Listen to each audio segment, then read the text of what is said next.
If you're looking for a good whitewater river that's a wilderness river and it's a real adventure, then have I got one for you. It's the Harricana River. And the Harricana River is actually in northern Quebec, quite far northern Quebec. It flows north and then ends up in Ontario, right at the bottom of James Bay. So my friends and I did this trip recently. It was a bit of an organizational feat. So I'm going to take you through that and I'm going to explain to you how to organize a trip down the Harricana River.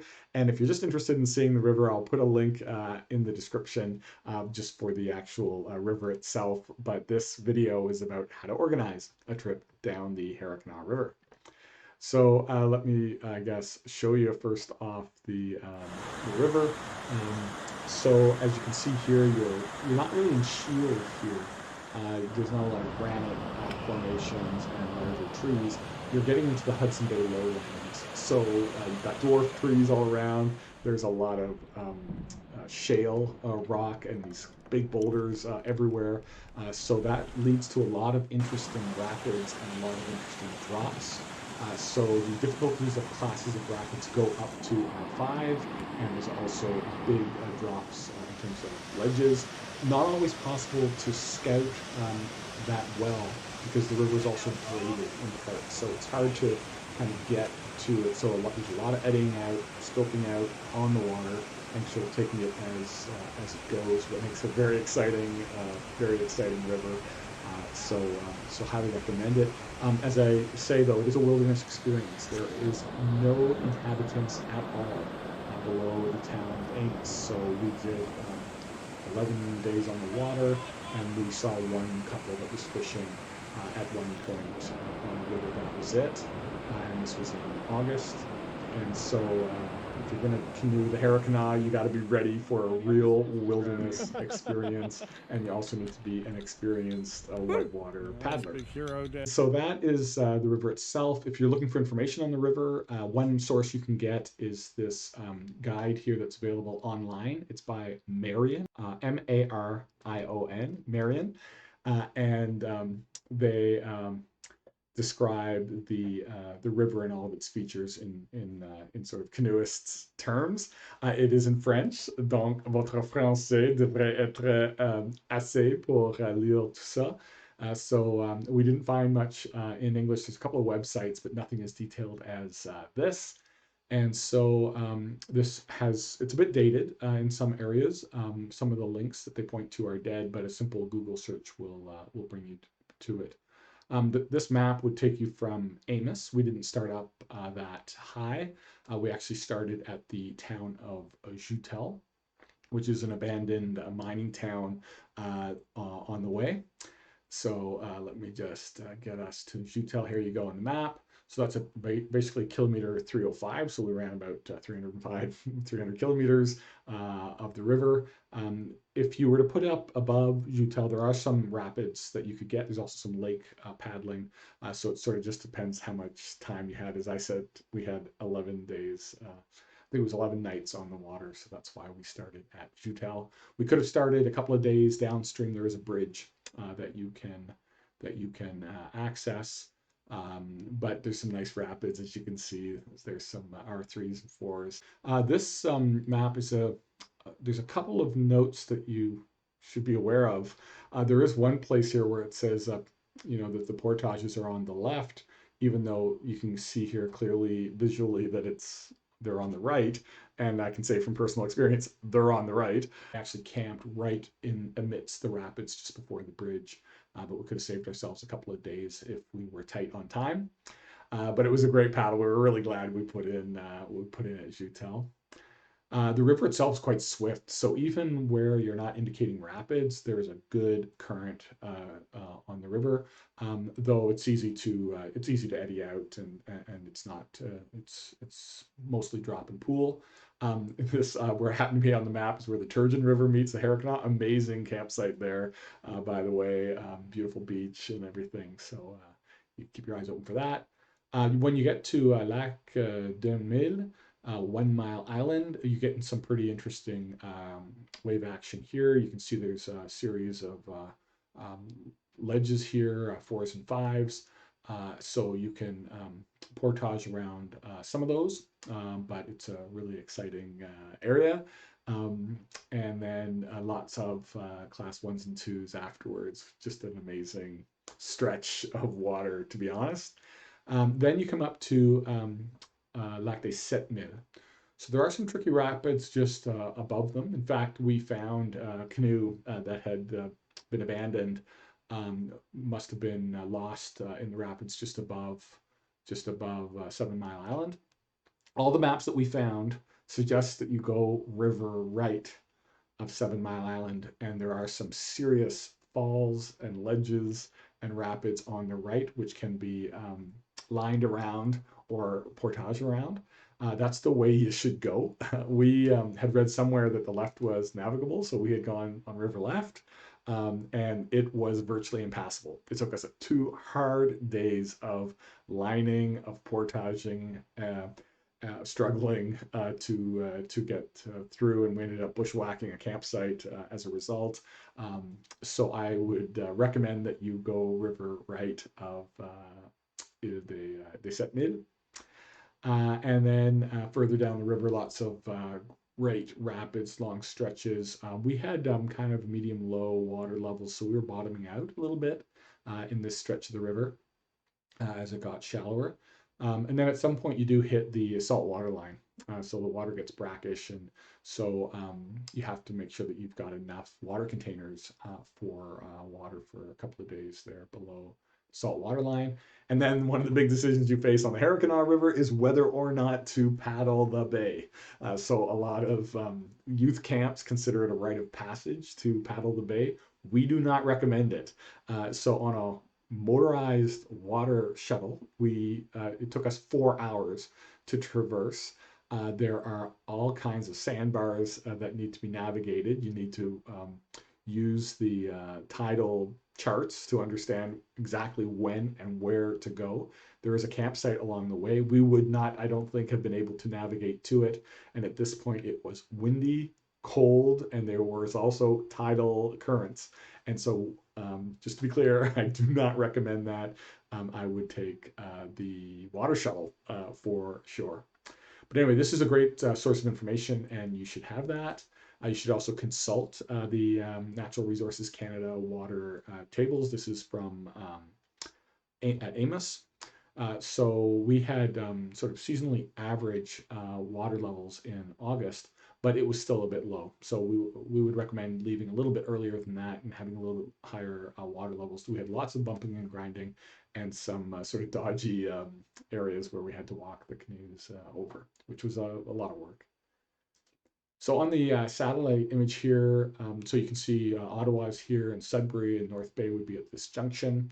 So if you're coming up from this direction, we drove through Temagami City. That's where our outfitter was. So we went to Smooth Water Outfitter. I'll give you the URL here in a second. And we actually stayed there a night, and then we used Smooth Water for our ground shuttle. So we drove from Temagami in a ground shuttle. It took about 5 hours to get up to Jutel. And then we did the river. And then at Moosonee, we took the train back to Cochrane, where the outfitter picked us up for about the 3-hour return, 3 or 2 hours maybe. So here you can see the river sort of from the satellite picture. There's Jutel. This was our first night of camping. That's what that little marker is. And then you can see the river coming down. There it is. The Turgeon River comes in here. And then you've got Lac d'une Mille, Lac des Sept Mille, and then you're coming up to the Ontario border. Great little island campsite right on the border, where we found some fairy stones, which you should keep your eyes open for, and I'll show you a picture of them. And Washoe Lodge right about here, where we stayed for a night, just outside the lodge. And then we took our water shuttle, like I said, 4 hours over to Moosonee. We spent a day visiting Moose Factory, which I recommend. I'll show you some pictures here in a second. And then we took the train down to Cochrane. So that's sort of the, I mentioned Smooth Water Outfitter. Here's their website, smoothwater.com. And the owner there was very knowledgeable about the Harricana. In fact, he has Francis, he has a trip report from it and some maps. He himself has paddled it, and then he knew exactly where to take us to drops in. So I would recommend them. I'm sure there are other outfitters that service the Harricana and probably some right in Quebec that do so, but this is the one, very convenient. And we stayed there a night before and after the trip. We're happy we did. The food was amazing. The lodgings were great, cabin style. All eight of us stayed in one cabin, which is kind of fun too. So there you have it. This now is a look at what the river looks like a little more closely. This is and that's the water. It's the first campsite, so I've included the coordinates here of latitude and longitude so you can see where we stayed. This is the little clearing downriver Jutel. Got to be careful. There's another clearing just before it, but it's actually an old road and it's private land, so you don't want to get mixed up in that. Then here's the latitude and longitude of our next campsite on a bit of a. It was on a bit of an outcropping just after a little canyon, which was really fun to paddle. Actually, in higher water, they say it can get a little dicey there, but it was fine for us. It was kind of thrilling.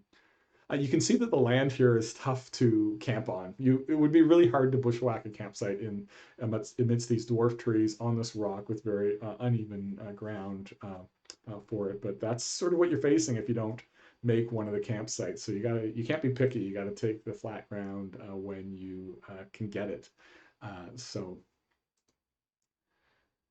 so this is good. Here's the latitude and longitude of the campsite that we had in amidst the rapids by the bridge, which was a good campsite. I don't have a picture of it there, right there.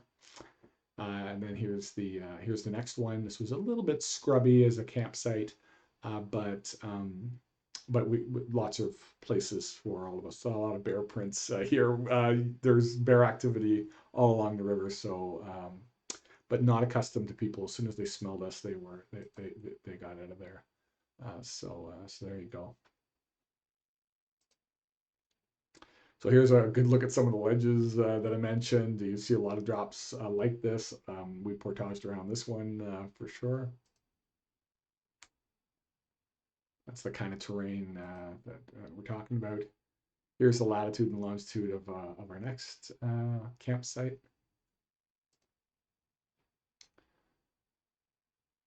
And the next night. This campsite, I must say, was like a big rock area where we could sit and play cards and dry our stuff and everything and relax. There were plenty of campsites in the forest right here, which was amazing. And it formed kind of a lazy river around this campsite. So this was a great, if you're going to have a rest day, I would have it at this campsite.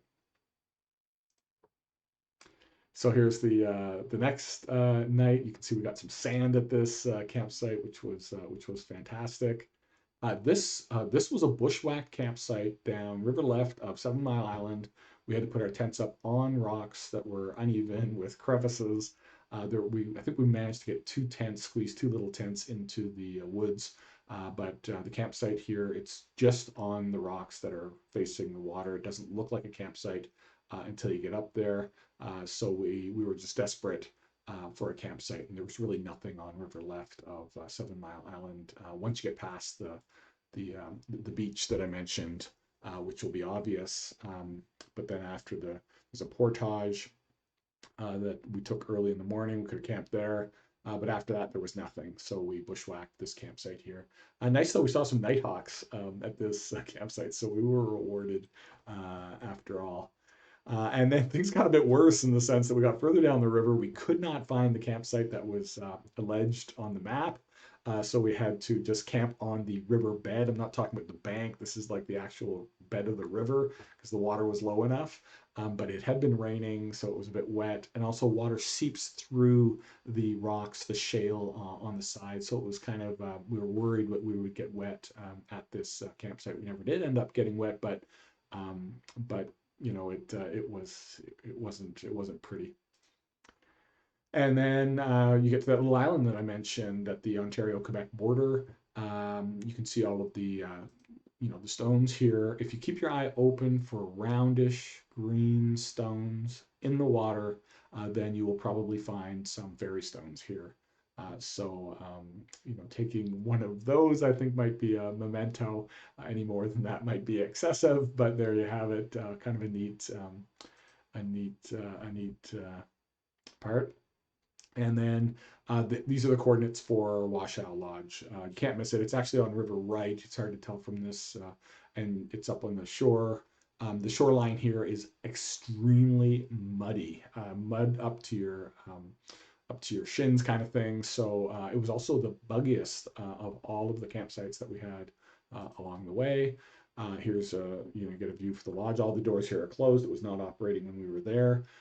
So we just sort of camped right in front of the lodge, and we'd seen other people had done that as well. It's also owned by the Cree First Nation, the same First Nation that we had arranged with the water shuttle. So we knew that it was okay for us to do that.